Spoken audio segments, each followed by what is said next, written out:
नमस्कार दोस्तों, Moni official voice में आपका स्वागत है। आज की कहानी है एक बूढ़ी विधवा माँ ने जब अपने करोड़पति बेटे के घमंड को चूर चूर कर दिया। एक 80 साल की वृद्ध माँ जिसका नाम कावेरी देवी था, मंदिर में अपने बेटे की लंबी उम्र की कामना करने गई थी। आज उनके बेटे का जन्मदिन था। घर आकर उन्होंने अपने बेटे संतोष को जन्मदिन की बधाई देने के लिए फ़ोन किया था, लेकिन संतोष ने आज भी अपनी माँ का फ़ोन नहीं उठाया। कावेरी जी उदास होकर अपने पलंग पर बैठ गईं।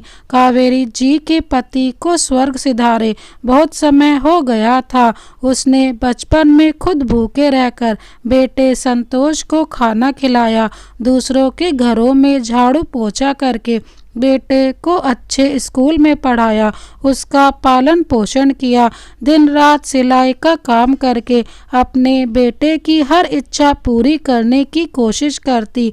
आज वही बेटा संतोष बड़ा हो चुका था और संतोष अपनी पढ़ाई पूरी होने के बाद कमाने के लिए शहर चला गया था। कुछ समय बाद संतोष को एक अच्छी नौकरी मिल गई। इसी दौरान उसके शहर में कई दोस्त भी बन गए। उनमें से एक दोस्त के घर पर उसका रहना पड़ता था। वह दोनों ऑफिस साथ साथ जाते। वक्त बीतता गया, काम चलता रहा। अब उसे नौकरी में तरक्की मिलती गई और वेतन तनख्वाह भी अच्छी खासी हो गई थी। वह शहर में काम करके बहुत खुश था। आज संतोष का जन्मदिन है। लोगों ने ऑफिस में उसे जन्मदिन की बधाई दी। शाम को ऑफिस से छूटते ही अपने दोस्तों को साथ लेकर शहर के एक बड़े होटल में पार्टी की। पार्टी समाप्त होते ही सारे दोस्त अपने अपने घर चले गए। संतोष शहर में इतना घुल मिल गया कि उसे अपनी बूढ़ी माँ का जरा भी ख्याल नहीं आया। गांव में उसकी बूढ़ी माँ उसकी तरक्की के लिए रोज मंदिर में पूजा करती थी। ईश्वर से अपने बेटे की लंबी उम्र की कामना भी करती थी। उसकी माँ वहाँ उस पर आस लगाए हुए बैठी थी कि शहर से उनका बेटा आएगा तो सब मुश्किल हल हो जाएगी, लेकिन शहर जाकर अपनी बूढ़ी माँ को भूल ही गया था और अपनी माँ से बात करना तक जरूरी नहीं समझता था। उसे तो बस अपने दोस्तों के साथ घूमना और पार्टी करना बहुत अच्छा लगता था, लेकिन अपनी बूढ़ी माँ की कोई चिंता नहीं थी। संतोष ने पैसे से शहर में एक बहुत बड़ा घर खरीद लिया था, कार, बड़े बड़े मकान खरीदे, लेकिन एक बार भी शहर में अपनी बूढ़ी माँ को नहीं बुलाया। वह शहर में आराम की जिंदगी जी रहा था।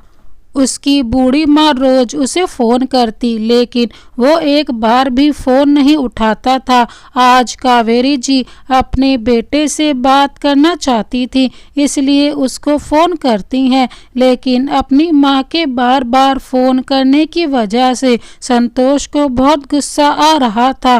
गुस्से में तिलमिलाते हुए उसने फ़ोन उठाया और चिल्लाता हुआ बोला, क्यों मुझे बार बार परेशान कर रही हो? आपको तो कोई काम है नहीं, कम से कम मुझे तो काम करने दो। माँ ने शांत स्वर में कहा, बेटा तू एक बार मिलने के लिए मेरे पास आ जा, मुझे और कुछ भी नहीं चाहिए। संतोष बेटा, तू ही मेरी जिंदगी है, आखिर तेरे सिवा है ही कौन मेरा इस पूरी दुनिया में।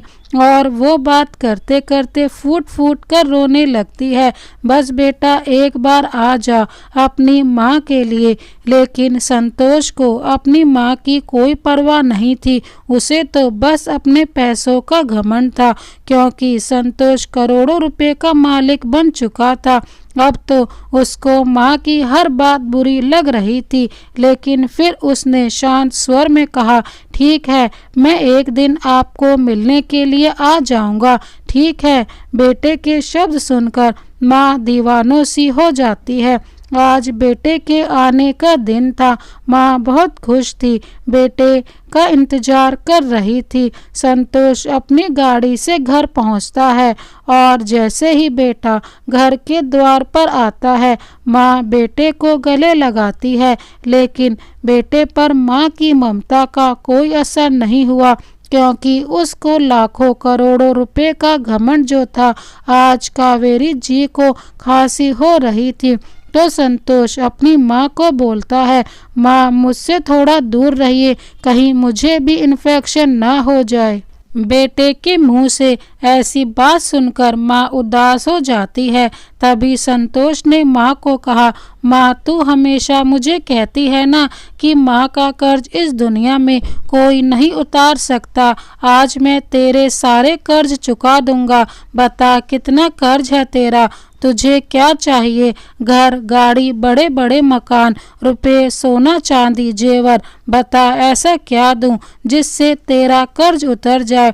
और तू मुझे कभी ऐसा ना कहे कि माँ का कर्ज इस दुनिया में कोई नहीं उतार सकता।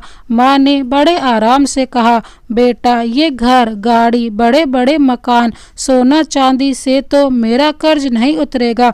अगर तुझे मेरा कर्ज उतारना है तो एक काम कर, मैं तुझे ऐसे 3 काम करने को दूंगी जो तुझे पूरे करके दिखाना होगा। आखिर तीनों काम करने में सफल हो गया तो मैं समझूंगी कि तूने मेरा कर्ज उतार दिया। बेटे ने कहा, माँ 3 काम तो क्या 50 काम दे दो मुझे, मैं तुम्हारे हर काम को पूरा करके दिखाऊंगा। माँ मुझे क्या करना होगा?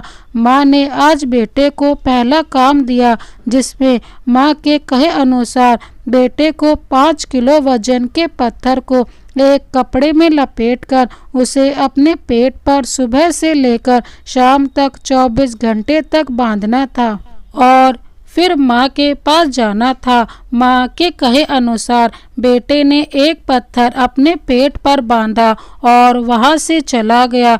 अब उसे पत्थर बांधे बांधे ही दिन भर का सारा काम करना था, लेकिन उसके लिए ऐसा करना मुश्किल हो रहा था। पत्थर के बोझ के कारण वह जल्दी थक गया। दिन जो जैसे तैसे गुजर गया, लेकिन शाम होते होते उसकी हालत खराब हो गई। जब उससे रहा नहीं गया तो वो सीधा माँ के पास गया और बोला, माँ मैं इस पत्थर को बांधकर ज़्यादा समय के लिए नहीं रह सकता। बेटे की बात सुनकर माँ ने मुस्कुराते हुए कहा, तुम 24 घंटे भी पत्थर का भार संभाल नहीं सके और मैंने अपनी कोख में तुम्हें 9 महीने तक रखा और सभी काम करती रही। इसके बाद भी मुझे थोड़ी भी थकान महसूस नहीं हुई और तुम माँ के कर्ज की तुलना तेरे कमाए हुए पैसों से कर रहा है। आज बेटा पहली परीक्षा में असफल रहा, लेकिन अब भी बेटे का घमंड नहीं उतरा और उसने माँ से पहली परीक्षा में कहा, भले ही मैं असफल रहा, लेकिन तू मुझे और काम तो दे, मैं तेरे सारे काम खत्म करके दिखाऊंगा। आज बेटे को माँ ने दूसरा काम दिया, जिसमें कल एक रात तू मेरे पास मेरे कमरे में सो जा। अगर एक रात मेरे पास सो जाएगा तो मैं समझूंगी कि तूने मेरा कर्ज उतार दिया। बेटे ने सोचा, एक रात की ही तो बात है, सो जाता हूँ माँ के पास। उस दिन बेटा माँ के कमरे में ही सो जाता है। जैसे ही बेटे को नींद आनी शुरू हुई, माँ ने बेटे को जगा दिया और कहा, बेटा प्यास लगी है, एक गिलास पानी पिला दे। बेटे ने कहा, ठीक है माँ अभी लाता हूँ। माँ ने थोड़ा पानी पिया और बाकी पानी बेड पर फेंक दिया। बेड पर जहाँ बेटा सोया था, बेटे ने कहा, अरे माँ ये क्या किया तुमने? तो मेरी जगह सारी गीली कर दी, अब मैं कैसे सोऊंगा? माँ ने कहा, बेटा गलती हो गई, अभी सूख जाएगा, बस एक रात ही तो सोना है तुझे बेटा। जैसे तैसे बेटा उस गीले बेड पर सो गया। अभी आंख थोड़ा भारी हुई थी कि माँ ने फिर बेटे को जगा दिया और पानी पिला दे बेटा। अब बेटे को थोड़ा गुस्सा आ गया और उसने माँ को कहा, माँ अभी तो पानी पिया था, इतनी जल्दी प्यास लग गई। माँ ने कहा, बेटा गर्मी बहुत ज़्यादा है इसलिए प्यास लग रही है, एक गिलास और पानी पिला दे। बेटे ने थोड़ा मुंह बनाया और पानी का गिलास लेकर आ गया और माँ ने थोड़ा पानी पिया और बाकी पानी फिर बेटे की जगह पर गिरा दिया। अब बेटे का गुस्सा 7वें आसमान पर पहुंच गया। बेटे ने माँ को बहुत अपशब्द कहे। बेटे ने कहा, माँ तू पागल हो गई है, तूने मेरी जगह पर पानी गिरा दिया, बार बार मेरा बिस्तर क्यों खराब कर रही है। लेकिन माँ कुछ ना बोली। माँ ने शांत स्वर से कहा, बूढ़ी हो गई हूँ ना बेटा, गलती हो गई, कोई बात नहीं, एक रात की ही तो बात है, सो जा, अभी थोड़ी देर में सूख जाएगा।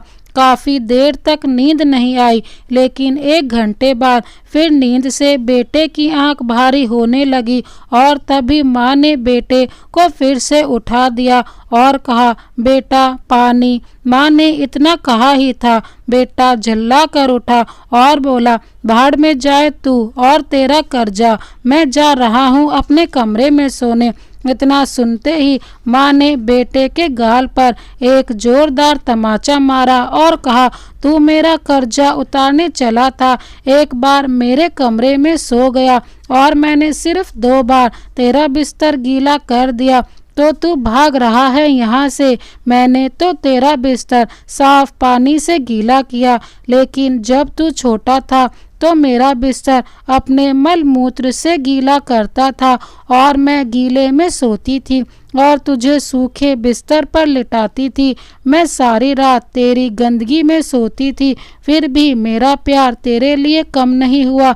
आज बेटा दूसरी परीक्षा में भी असफल रहा, लेकिन अभी भी बेटे का घमंड नहीं उतरा। उसने माँ से कहा, भले ही मैं दोनों परीक्षा में असफल रहा, लेकिन तू मुझे और काम तो दे, मैं तुम्हारे सारे काम खत्म करके दिखाऊंगा। माँ तो माँ होती है। आज बेटे की तीसरी परीक्षा थी। माँ ने बेटे से कहा, मैं तुम्हें एक सवाल कई बार करूंगी, तुम्हें इसका जवाब देना होगा, लेकिन याद रखना एक बार भी गुस्सा नहीं करना है। बेटे ने कहा, ठीक है, नहीं करूँगा। अचानक उनकी खिड़की पर एक कबूतर बैठ गया। माँ ने बेटे से कहा, बेटा ये क्या है। बेटे ने कहा, माँ यह एक कबूतर है। कुछ मिनट बाद माँ ने बेटे से दूसरी बार पूछा, यह क्या है। बेटे ने कहा, कबूतर है। माँ मैंने अभी आपको यह एक कबूतर है कहा। थोड़ी देर बाद माँ ने फिर से अपने बेटे से तीसरी बार पूछा, यह क्या है। इस समय बेटे के स्वर में जलन महसूस हुई। तब उसने अपनी माँ पर झुंझलाते हुए कहा, यह एक कबूतर है, एक कबूतर। थोड़ी देर बाद माँ ने फिर अपने बेटे से चौथी बार पूछा, यह क्या है। बेटा अपनी माँ पर चिल्लाया और कहा, आप मुझसे बार बार एक ही सवाल क्यों करती हो। 6 क्या, हालांकि कितनी बार बता चुका हूँ कि यह एक कबूतर है, आपको इसे समझ नहीं पा रही हो। थोड़ी देर बाद माँ अपने कमरे में गई और एक पुरानी डायरी लेकर वापस आई, जिसे उन्होंने अपने बेटे के जन्म के बाद से बनाए रखा था। उन्होंने एक पेज खोला और उस पेज अपने बेटे को पढ़ाने को कहा। उसमें लिखा था, आज मैं सोफे पर बैठी थी, मेरा 3 साल का छोटा बेटा सोफे पर मेरे साथ था। एक कबूतर खिड़की पर आकर बैठ गया था। मेरे बेटे ने मुझसे 23 बार पूछा कि यह क्या है माँ, और मैंने उसे 23 बार जवाब दिया कि यह एक कबूतर है। मैंने उसे हर बार प्यार से गले लगाया और उसने फिर 23 बार मुझसे वह सवाल पूछा, यह क्या है। माँ का जवाब देने में कोई जलन नहीं हुई और आज सिर्फ 4 बार माँ ने अपने बेटे से यही सवाल पूछा तो बेटे को जलन और गुस्सा महसूस हुआ। आज तीनों परीक्षाओं में बेटा असफल हो चुका था और बेटे का घमंड पूरी तरह उतर गया था। बेटा रोए जा रहा था और माँ ने बेटे को कहा, बेटा तुम्हारा ये घर, लाखों करोड़ों रुपये, कार, बड़े बड़े मकान, सोने चांदी, एक माँ की ममता के आगे कुछ नहीं है। दुनिया की हर एक चीज़ माँ की ममता के आगे कुछ नहीं है। तो दोस्तों ये कहानी आपको कैसी लगी हमें कमेंट बॉक्स में ज़रूर बताएं। इसी तरह की कहानी देखने के लिए हमारे चैनल को अभी सब्सक्राइब कर बेल आइकन को प्रेस करना ना भूलें। Thank you so much. Vande Mataram.